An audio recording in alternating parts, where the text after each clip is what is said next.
Paper leak, छात्रों का भविष्य और संसद से सड़क तक सियासी संग्राम। मानसून सत्र के पहले ही दिन राजधानी दिल्ली में उस वक्त माहौल गर्म हो गया जब समाजवादी पार्टी के सांसदों ने संसद भवन से जंतर मंतर तक मार्च निकाला। प्रदर्शन के दौरान पुलिस और प्रदर्शनकारियों के बीच तनाव देखने को मिला, जबकि सपा ने दावा किया कि सांसद डिंपल यादव समेत कई नेताओं को हिरासत में लिया गया है। संसद के मानसून सत्र के पहले दिन समाजवादी पार्टी ने पेपर लीक और छात्रों से जुड़े मुद्दे को लेकर केंद्र सरकार के खिलाफ जोरदार प्रदर्शन किया। डिंपल यादव की अगुवाई में संसद परिसर से जंतर मंतर की ओर पैदल मार्च के लिए निकले। प्रदर्शन के दौरान सपा नेताओं ने सरकार पर युवाओं की अनदेखी और परीक्षा प्रणाली में लगातार हो रही गड़बड़ियों का आरोप लगाया।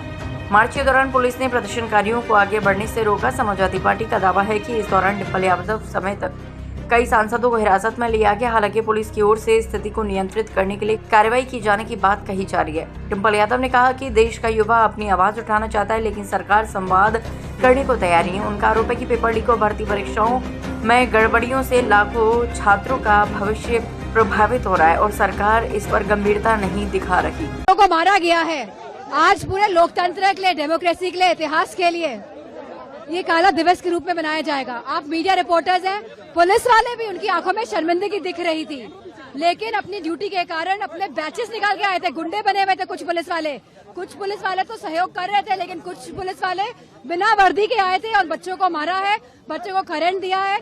और जहां रूल होता है कि आपको टांगों पे मारना चाहिए, बच्चों की छातियों पे मारा है।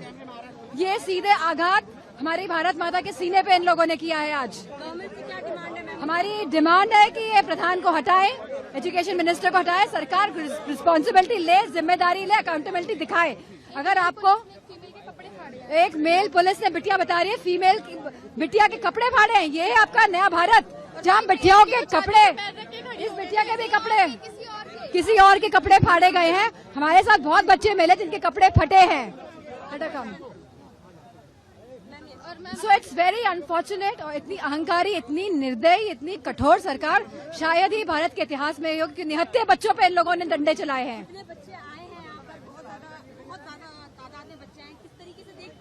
ये बच्चों का जोश था आज यहाँ, और मैं उन सभी बच्चों को सलाम करना चाहूंगी जिन्होंने इतना मतलब जोश दिखाया, इतने भाव के साथ आए यहाँ पे, अपनी बात को रखने आए ना। यहाँ पे दूर दूर से आए, प्रोटेस्ट करने आए, शांतिपूर्ण तरीके से आए ना।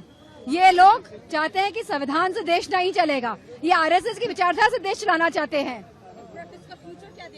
प्रोटेस्ट का हम अभी पार्लियामेंट जा रहे हैं, संसद में पूरे जोर शोर से इसको, इस आवाज को उठाएंगे और उसके बाद फिर जंतर मंतर भी फिर से जाने की कोशिश करेंगे। वहीं सपा प्रमुख अखिलेश यादव ने भी केंद्र सरकार पर निशाना साधते हुए कहा कि लोकतांत्रिक तरीके से विरोध कर रहे छात्रों और नेताओं की आवाज दबाने की कोशिश की जा रही है। उन्होंने कहा कि सरकार को युवाओं के भविष्य से जुड़े मुद्दों पर जवाब देना चाहिए, न कि विरोध को रोकना चाहिए।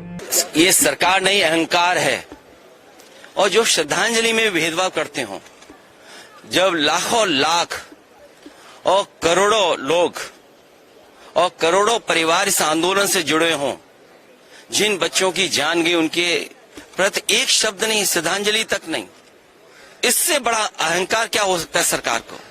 और जब बच्चे यहाँ आए हैं, छात्र, नौजवान, युवा जब यहाँ आए हैं और वो चाहते हैं सरकार कोई सुने, सरकार में अहंकार कितना कि सुनना भी नहीं चाहती है। सुनना तो दूर, अगर वो लोकसभा यहाँ तक आना चाहे अपनी बात कहने, तो लाठी और जो अन्याय कर सकते हैं, जो प्रताड़ना दे सकते हैं, वो दे रहे हैं। सरकार ऐसी ही है। और सरकार के अगर पन्ने पलटें, एक बार भारतीय जनता पार्टी की सरकार यूपी में थी, 1 साल का मेडिकल का कोर्स जीरो हो गया था, सेशन जीरो हो गया था। ये बीजेपी के लोग आज से नहीं घोटाला कर रहे हैं, इनकी हमेशा ही कोशिश रहती है घोटाला करने हैं। और पेपर लीक में जितने लोग शामिल होते हैं वो भाजपा ही हैं। यूपी में बाकायदा ऑडिट किया हम लोगों ने और एक किताब जारी की और जारी करके ये बताया कि कितने पेपर लीक हुए हैं। कोई दोषी नहीं पकड़ा गया आज तक। 20 से ज्यादा पेपर लीक हुए हैं, लेकिन कोई भी दोषी नहीं पकड़ा गया। इसलिए नहीं पकड़ा गया क्योंकि बीजेपी के लोग उसमें शामिल रहे। और नौकरी न देना इसलिए भी सरकार करती है क्योंकि आरक्षण देना पड़ेगा। अगर सरकारी नौकरी होगी तो आरक्षण देना पड़ेगा। ये भ्रष्टाचार नहीं कर पाएंगे, आउटसोर्स से करेंगे तो भ्रष्टाचार कर पाएंगे। जब नौकरी सरकारी मिलेगी तो बजट से पैसा जाएगा। दुख है कि आज लाठी चली है। मैं अपने युवा सांसदों से कहूंगा कि जिन बच्चों पर लाठी पड़ी है और जंतर मंतर पे अगर वो मिलने जाना चाहते हैं तो जाएं, मिल करके आएं और पार्टी का संदेश दें कि हम उनके साथ। राजनीतिक जानकारों का मानना है कि 2027 के उत्तर प्रदेश विधानसभा चुनाव से पहले समाजवादी पार्टी युवाओं, रोजगार, भर्ती परीक्षाओं और पेपर लीक जैसे मुद्दों को अपनी राजनीति के केंद्र में रख रही है। संसद से जंतर मंतर तक का ये प्रदर्शन भी उसी रणनीति का हिस्सा माना जा रहा है। फिलहाल पेपर लीक का मुद्दा अब संसद से सड़क तक पहुंच चुका है। एक और विपक्ष सरकार को घेरने में जुटा है तो दूसरी ओर सरकार पर युवाओं के भविष्य को लेकर जवाब देने का दबाव लगातार बढ़ता जा रहा है। अब देखना होगा कि ये सियासी लड़ाई आने वाले दिनों में क्या मोड़ लेती है।